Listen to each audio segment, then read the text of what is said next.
ഒരു എക്സിബിഷൻ കാണാൻ പോയാലോ? നമ്മളിന്ന് പാലക്കാട് വിക്ടോറിയ കോളേജിലേക്കാണ് പോരുന്നത്. ഇവിടെ നമ്മളെ ബോട്ടണി വിഭാഗത്തിൻ്റെ ഒരു ഫെസ്റ്റിവൽ നടക്കുന്നുണ്ട് കേട്ടോ.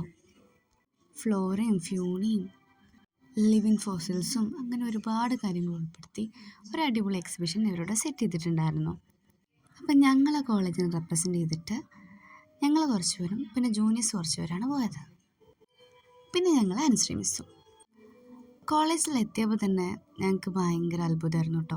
കാരണം ഞങ്ങളുടെ ഒരു ചെറിയ കോളേജിന് അറ്റ്മോസ്ഫിയറേ ആയിരുന്നില്ല വിക്ടോറിയയ്ക്ക്. ഇവിടെ പോയപ്പോൾ ടെക്സ്റ്റ് ബുക്കിൽ മാത്രം കണ്ടിട്ടുള്ള കുറേ പേരെ ഞങ്ങൾക്കിന്ന് നേരിട്ട് കാണാൻ പറ്റി. ബോട്ടണിയിലെ BScയും MScയും PhDയും എല്ലാം ചെയ്യുന്ന ഒരുപാട് ചേച്ചിമാരും ഏട്ടന്മാരും ഉണ്ടായിരുന്നു അവിടെ.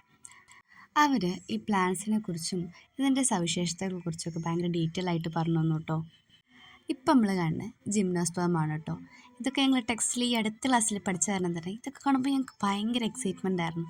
പിന്നെ ബോൺസായി, ഇതും ഞങ്ങൾക്ക് 5th സെമ്മിൽ പഠിക്കാനുള്ള ആൾക്കാർ തന്നെയാണ് കേട്ടോ. ഇനി കുറച്ച് വെറൈറ്റി ആയിട്ടുള്ള ആൾക്കാരെ പരിചയപ്പെടുത്തി തരട്ടെ. ആ തലയ്ക്ക് ഒരു വലിയ ബോൾ കണ്ടോ? അവരാണ് ഇന്നത്തെ താരം. ലോകത്തിലെ ഏറ്റവും വലിയ വിത്താണ് ഇപ്പം ഞങ്ങൾ കണ്ടുകൊണ്ടിരിക്കുന്നത്. ഇതിൻ്റെ പേര് ലൊഡോയ്സിയ മാൽഡിവിക്ക എന്നാണ്. ഇത് വേറൊരാൾ. ഇതാകെ 200 എണ്ണേ ഉള്ളൂ കേട്ടോ. അതിലൊന്നാണ് ആ കണ്ടത്. പിന്നെ വേറെ കുറേ വെറൈറ്റി ചെടികളുണ്ടായിരുന്നു. ഇത് കണ്ടോ? ഒരു നീരാളിയൊക്കെ പോലെ തോന്നുന്നത്. ഇത് നമ്മളുടെ പൈനാപ്പിളിൻ്റെ ഫാമിലിയിൽ പെടുന്ന ഒരാളാണ്. പക്ഷെ കാണാൻ നല്ല ഭംഗിയില്ലേ? പക്ഷെ തൊട്ടാൽ മുള്ളൂത്തു കേട്ടോ. പൈനാപ്പിളിനെ പോലെ തന്നെ സ്പൈൻസ് ഉണ്ട്. പിന്നെ ഇത് വേറൊരാൾ. പുരാണങ്ങളിലൊക്കെ കാണുന്ന സോമരസം, അത് ഇതിന്ന് എക്സ്ട്രാക്ട് ചെയ്യുന്നതാണ് കേട്ടോ.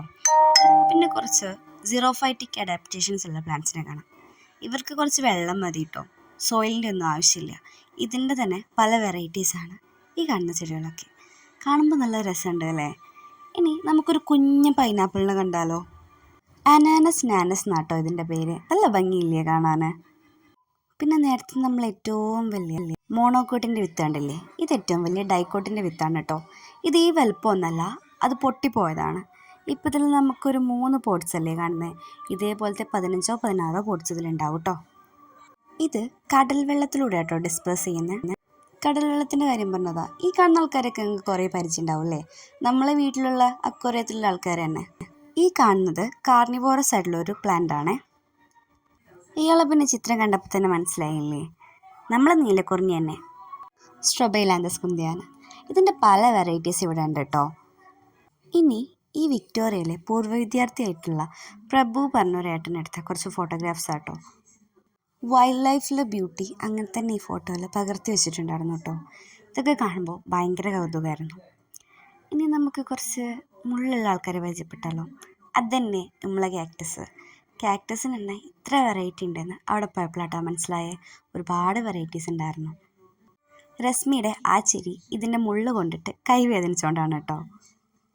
ഇനി ഈ ഫ്ലോറയും ഫ്യൂണയൊക്കെ എഴുതിച്ചിട്ടുള്ള കുറച്ച് ബുക്കുകൾ പരിചയപ്പെടാം. ഇവിടെ ഒരുപാട് ബുക്സ് ഉണ്ടായിരുന്നു കേട്ടോ. അങ്ങനെ എക്സിബിഷനൊക്കെ മുഴുവനായിട്ടും കണ്ടു. ഇത്രയല്ല കേട്ടോ, ഇനി ഒരുപാട് വിഷ്വൽസ് ഉണ്ടായിരുന്നു. അത് കണ്ടതെല്ലാതും എനിക്ക് ഫോട്ടോ എടുക്കാനോ വീഡിയോ എടുക്കാനോ പറ്റിയില്ലേ. കുറേ ഫ്ലവറിങ് പ്ലാന്റ്സ് ഉണ്ടായിരുന്നു. പിന്നെ കുറേ ഐറ്റംസ് സെയിൽസിനും വെച്ചിട്ടുണ്ടായിരുന്നു. ഞങ്ങളുടെ എക്സിബിഷനൊക്കെ കാണൽ കഴിഞ്ഞപ്പോഴേക്കും മഴ ചാറിയേ. മാത്രമല്ല നല്ല വിശപ്പുണ്ടായിരുന്നു. അപ്പോൾ പിന്നെ ഞങ്ങൾ മഴയൊന്നും കണക്കാക്കിയില്ല. കുട എടുത്തിട്ട് നേരെ പുറത്തേക്ക് ഇറങ്ങി. ഇതാണ് കേട്ടോ ഞങ്ങൾ അനുശ്രീ മിസ്സായിരുന്നു ഇന്ന് ഞങ്ങളുടെ കൂടെ വന്നത്. പിന്നെ വിശപ്പുള്ളതുകൊണ്ട് തന്നെ തൊട്ടടുത്തുള്ളൊരു ഹോട്ടൽ തപ്പി കണ്ടുപിടിച്ച് ഞങ്ങൾ അവിടെ പോയി ഫുഡും കഴിച്ചു. വിശപ്പൊക്കെ മാറിയപ്പോൾ പിന്നെ നേരെ ഞങ്ങൾ റിട്ടേൺ ട്രെയിൻ പിടിച്ചു കേട്ടോ.